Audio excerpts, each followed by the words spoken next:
हरे कृष्ण। हम देख रहे हैं वन पर्व का वो भाग जहाँ पर दुर्योधन पहली बार इतनी बुरी अवस्था में है क्योंकि he knows that he is living only because of the mercy of Bhima and Arjun. So यहाँ पर वो कर्ण के साथ बातें कर रहे हैं और कर्ण को बता रहे हैं क्या हुआ उस दिन की आप बीती। सो कर्ण दुर्योधन को बताने का प्रयास कर रहे हैं कि आप इतना ज्यादा सीरियसली मत लो। दुर्योधन कहने लगे कि अरे अगर पांडवों की वजह से मैं जिंदा हूं और वो भी किसके सामने, मेरी प्रजा के सामने, मेरी प्रजा के सामने, उन स्त्रियों के सामने जिनके साथ मैं आखेट कर रहा था, उनके सामने भीम और अर्जुन ने मुझे बचाया है। उनके सामने चित्रसेन ने कहा है अरे तुम इसको क्यों छुड़ा रहे हो, ये आस्तीन का सांप है।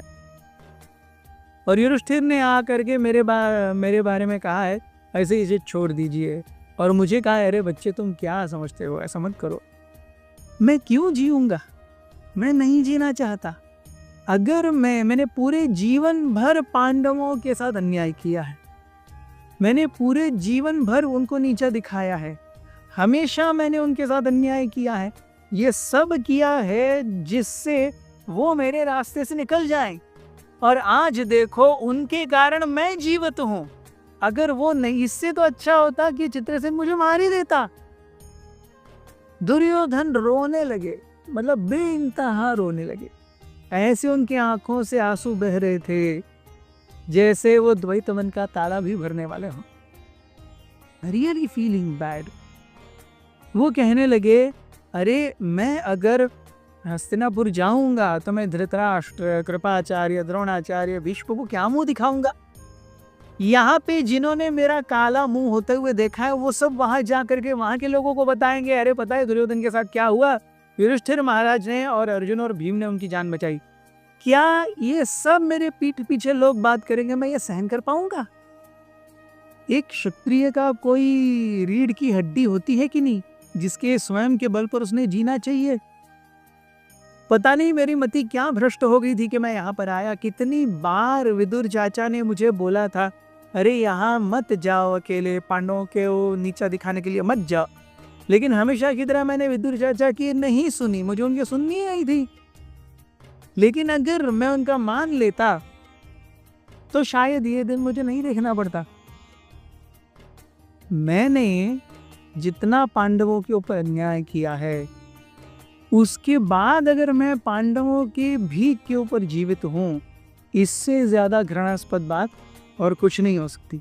मैंने जीवन में बहुत पाप किए हैं, उन पापों के क्षालन के रूप में, उस पापों के एवज के रूप में ही मुझे ये दिन देखना पड़ रहा है।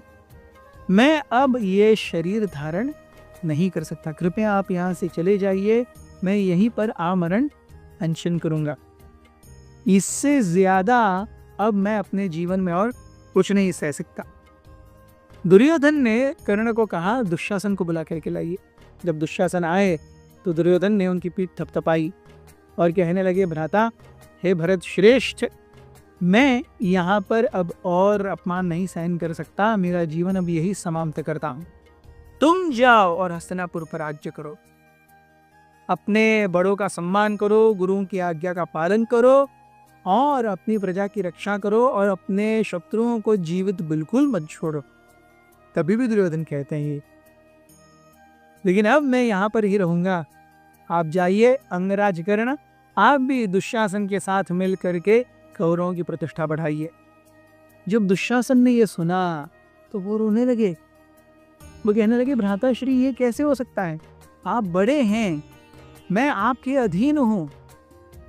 चंद्रमा आग उगल सकता है, सूरज शीतल हो सकता है, सूरज शीतल हो सकता है, हवा बहनी बंद हो सकती है, पानी चलना बंद हो सकता है या ढलना बंद हो सकता है, लेकिन मैं आपकी छत्र छाया से निकल करके कुछ नहीं कर सकता।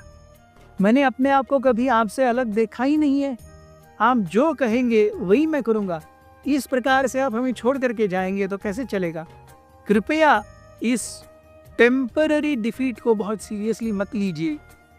आपकी अध्यक्षता में हम निश्चित रूप से पांडवों पर विजय प्राप्त करेंगे। मैंने कभी अपने आप को हस्तिनापुर के राजा के रूप में देखा ही नहीं है, सोचा ही नहीं है। हस्तिनापुर के राजा आप हैं, 1 सहस्त्र वर्षों तक आप हैं और मैं आपका आज्ञाकारी दास हूं। कृपया ऐसे मत कीजिए, कृपया मेरी बात मान जाइए। दुर्योधन फिर भी मानने के लिए तैयार नहीं थे। दुर्योधन रो रहे हैं, दुशासन रो रहे हैं। कर्ण दुर्योधन को देख करके कहते हैं और दुशासन को देख करके कहते हैं, आप इस प्रकार से अगर विलाप करेंगे क्या फायदा है? जो परिस्थिति है उसका सॉल्यूशन विलाप करना तो नहीं है।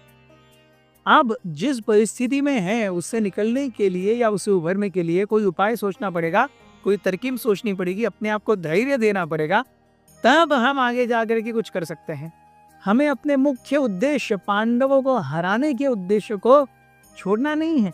हमने उनको वैसे ही हरा ही दिया है। 12 वर्ष पूर्ण होंगे, कहीं ना कहीं अज्ञातवास में जाएंगे। हम पहले ही अपने गुप्तचरों को भेज देंगे। कहाँ तक जाएंगे, कहाँ रुकेंगे? अज्ञातवास में पकड़े जाएंगे, फिर वनवास जाएंगे, फिर अज्ञातवास में पकड़े जाएंगे। हमने उनको वैसे तो हस्तिनापुर से हटा ही दिया है। अब आपको और हम सबको मिल करके उनको इस धरती से भी विदा करना है और इसके लिए आपका होना बहुत ही जरूरी है महाराज दुर्योधन, ऐसे कर्ण कहते हैं। दुर्योधन सोचने लगे, लेकिन फिर भी he was just not ready to relent। कर्ण कहने लगे कि देखिए दुर्योधन, आपको ये बहुत अलग नहीं मानना चाहिए कि पांडवों ने आपकी जान बचाई है। पांडव ये अभी आपकी प्रजा हैं और प्रजा का कर्तव्य है कि राजा की हर समय रक्षा करे। अगर राजा पर कोई विपत्तिपूर्ण परिस्थिति आए तो प्रजा का भी कर्तव्य है कि वो ऐन मौके पर राजा की रक्षा करे। तो क्योंकि पांडव भी आपकी प्रजा है, उसकी उन प्रजा ने वही किया है जो उनके लिए धर्म अनुकूल है। वैसे भी युधिष्ठिर महाराज इत्यादि बहुत धर्मपरायण है।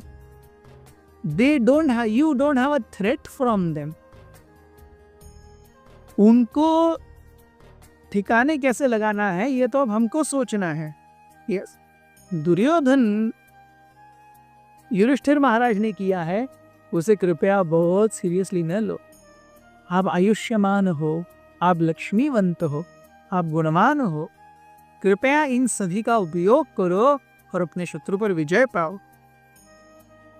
कर्ण के इस पूरे बहुत बढ़ चढ़ के दिए हुए एड्रेनलिन के इंजेक्शन से भी दुर्योधन का सीना चौड़ा नहीं हो रहा था। उनकी इच्छा अभी भी ऐसी थी जैसे ये मैं क्या कर रहा हूँ, यहाँ पे क्या कर रहा हूँ मैं, आई शुड रियली डाई। कर्ण कहने लगे, देखो एक सैनिक के जीवन में कई प्रसंग आते हैं, एक योद्धा के जीवन में भी कई प्रसंग आते हैं। कई बार उसको जो चाहिए होता है, कई बार उसको जो नहीं चाहिए होता है, कई बार ऐसी परिस्थितियां उभर आती हैं जिससे वो आगे बढ़ नहीं सकता। अब मुझे ही देखो, गंधर्वों के साथ युद्ध करते करते मुझे युद्ध भूमि से पलायन करना पड़ा, तो क्या मैंने जान छोड़ दी? ऐसे नहीं चलता है। आपको अपने प्रतिस्पर्धियों के साथ युद्ध करने के लिए अपने स्वयं की, अपनी सेना की, अपने मनोबल की, यस, अपने राज्य की रक्षा करने के लिए आपको जीवित रहना ही पड़ेगा। यस, टूट खड़े हो और जाओ और महान कीर्ति प्राप्त करो। फिर भी दुर्योधन मुंह लटकाए हुए ही थे। And then enters Shakuni. Thank you very much. Hare Krishna. अथ श्री महाभारत कथा।